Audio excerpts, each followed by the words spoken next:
Hello everybody, welcome to another video and welcome to a little first impressions kind of look at my brand new monitor, the LG 34UM65. So I've owned the monitor for a few weeks now, and this video is actually originally meant to be more of a traditional unboxing video, but due to the sheer size of the box, I could not find anywhere in my house where the camera could get a wide enough shot of the box.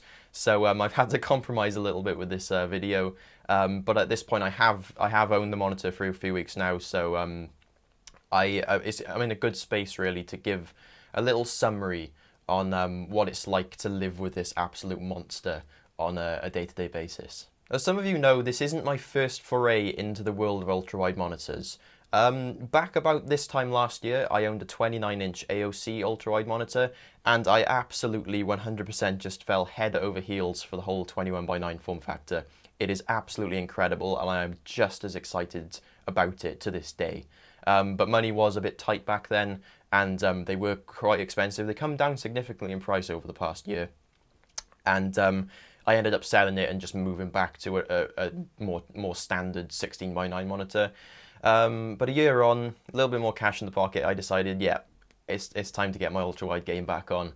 And it basically came down to either buying a curved 29-inch monitor or one of these 34-inch 1080p 34-inch, and that's a big point that I'll go on to in this video. And ultimately, I came to the conclusion that 29 inches and curved, you're not really going to get the advantage of the curve with a display that size. It's only really worth getting a curved display if you're going to go with a 34-incher.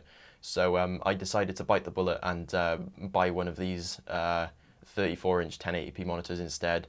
And long story short, I could not be happier. The number one reason that basically made me a bit wary of getting one of these 34-inch 1080p displays was pixel density. Now, the pixel density of this monitor, I believe, is about 70 ppi, which is it's identical basically to a 1080p 27-inch 16:9 monitor. And some people will not touch those things because it's just not enough pixels and the display is too big. And I was really worried about that because I had just come from a 21.5-inch 1080p monitor where the pixel density was lovely, everything was super sharp, and I was worried that it was just going to be jarring using displays with about 120 ppi all around me to then go to something which has about 70. I was expecting that to be jarring, and that's what put me off and kind of made me reconsider and possibly decide to go with the 29-inch version, because the number of pixels is identical. The only difference is the actual sheer size of the panel.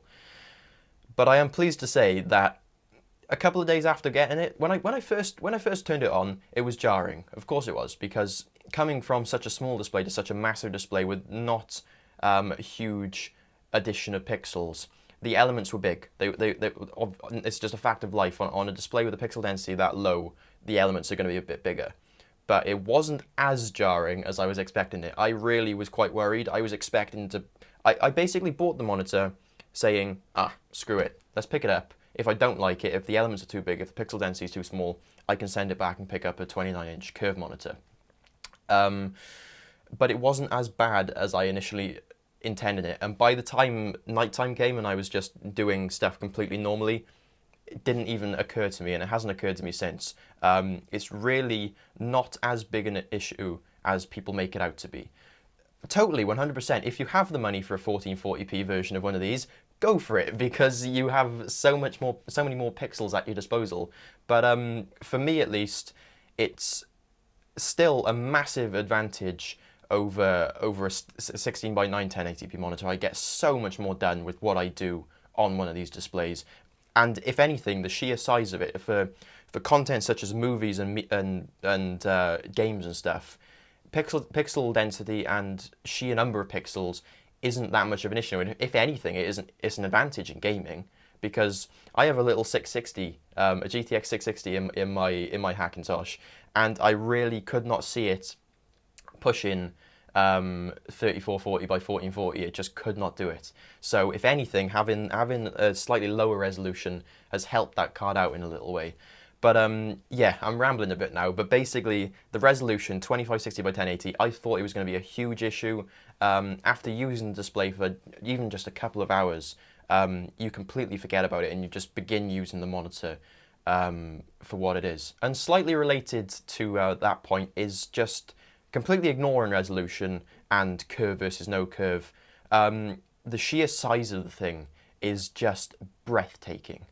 And it's naturally one of the biggest advantages of getting a monitor of this size. It feels like I'm controlling. It feels like it. I came, as I said, from a 21.5-inch 1080p monitor, and going from that to this, it felt like I was working with a canvas. This may sound really weird, but it felt like I was working with a canvas instead of looking into a window with my computer, if that makes any sense. You just feel immersed. It is unbelievable. Even stepping up from the 29-inch monitor that I had last year, this is in another world. It is just so immersive. My field of view, it is just completely filled with monitor, and it is just absolutely just one of the best experiences you can have. I think I said this in my video last year. It's one of the best experiences you can have for things like games and movies and anything really outside of using a VR headset. It is just absolutely, the sheer size of it and the sheer immersion factor, that I think that is instantly, even if the resolution bothered me, the sheer size of it would have made up for the fact I went over the 29-inch, if that makes any sense. I'm probably making no sense to anybody whatsoever. But basically, the size is incredible. It fills up the majority of my field of view, and it's just so damn immersive. And just one more point before I stop raving about this monitor and go on to the not-so-good stuff. As a panel, as a monitor, just straight out, the colours are great. I'm not going to claim to be like a pixel geek knowing everything about sRGB range and bollocks like that. All I know is I like a warm image, and it's just a really warm.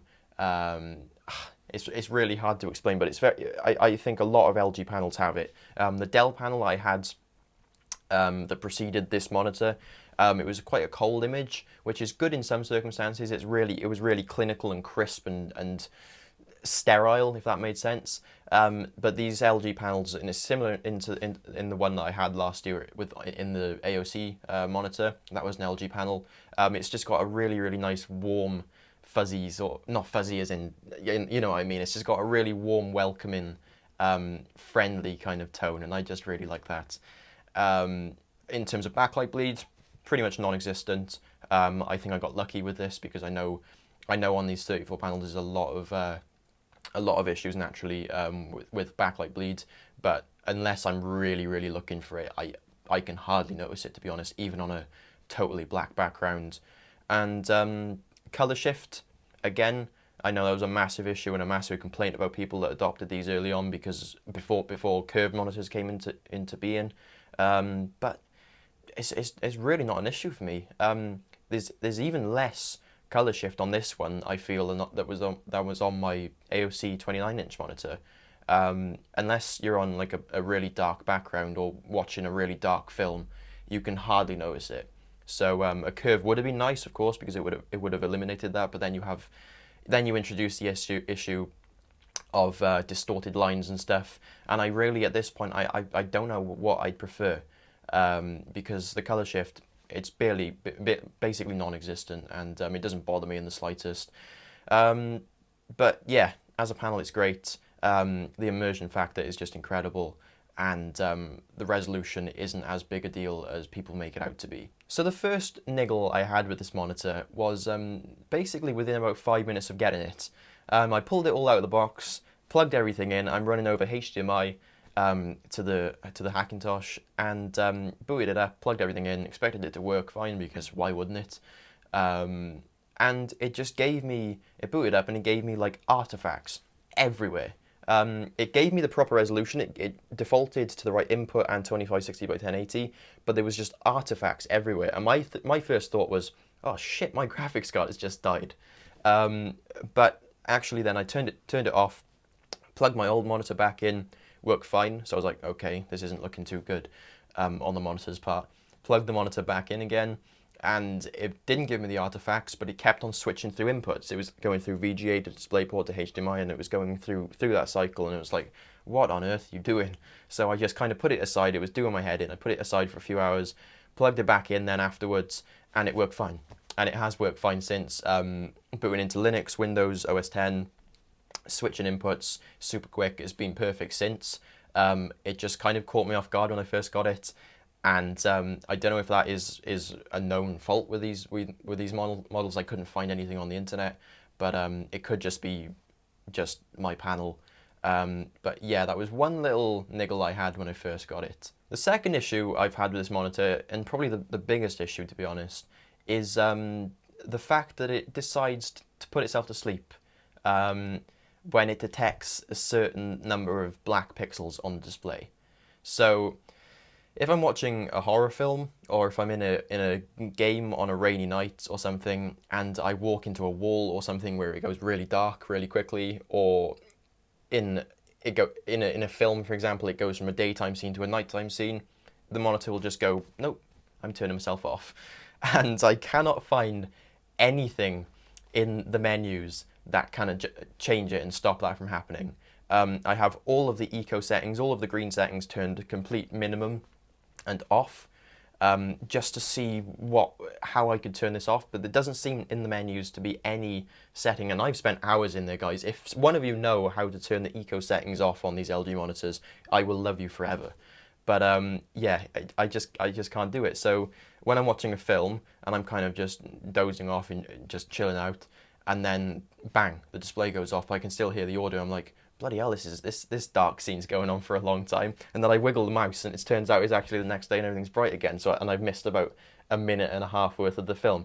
It's just a bit of a serious design flaw there. I mean, I understand building it into the monitor because it makes sense. Because I know in Linux, for example, the display, in the way screensavers work, the displays don't actually go to sleep. It's just basically a black screen. And in that circumstance, your monitor has gone into your computer's gone into like black screen mode. I'm then gonna turn the monitor off. That makes perfect sense to me.